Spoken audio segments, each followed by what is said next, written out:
winding road, a shiver ran down my spine. The moon hung low in the sky, casting eerie shadows that danced along the edges of my vision.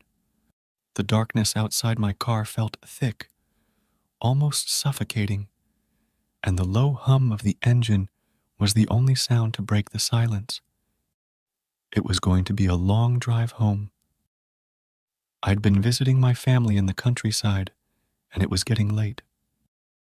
I had hoped to leave earlier, but my family insisted on keeping me for dinner, and I couldn't refuse their hospitality. Now, I found myself navigating this lonely road, my headlights cutting through the obsidian night.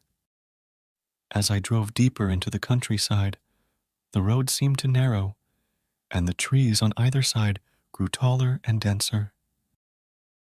I couldn't help but feel like they were closing in on me, their branches reaching out like skeletal fingers. The wind whispered through the leaves, carrying with it a sense of foreboding.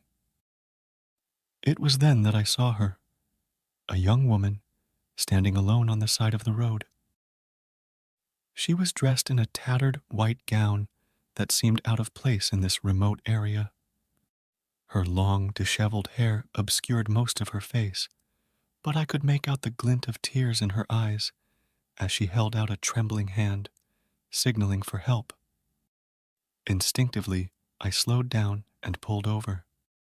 It was an eerie sight, seeing her there in the darkness, but I couldn't leave her stranded in the middle of nowhere. As I rolled down my window, the night air rushed in, carrying with it a chill that sent a shiver down my spine. "Are you okay?" I asked, my voice wavering slightly. She didn't respond at first, just continued to stand there, her hand outstretched toward me. Then, in a soft, tremulous voice, she spoke. "Please, you have to help me. My car broke down, and I'm lost.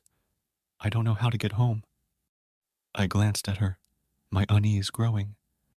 Her story seemed plausible, but something about her demeanor struck me as odd.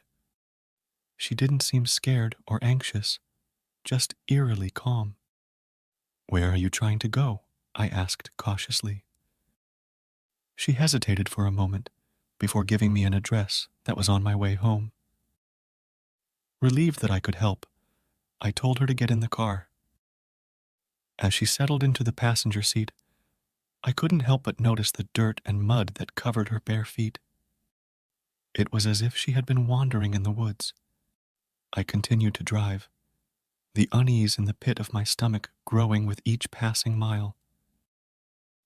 The woman didn't say much, just stared out into the dark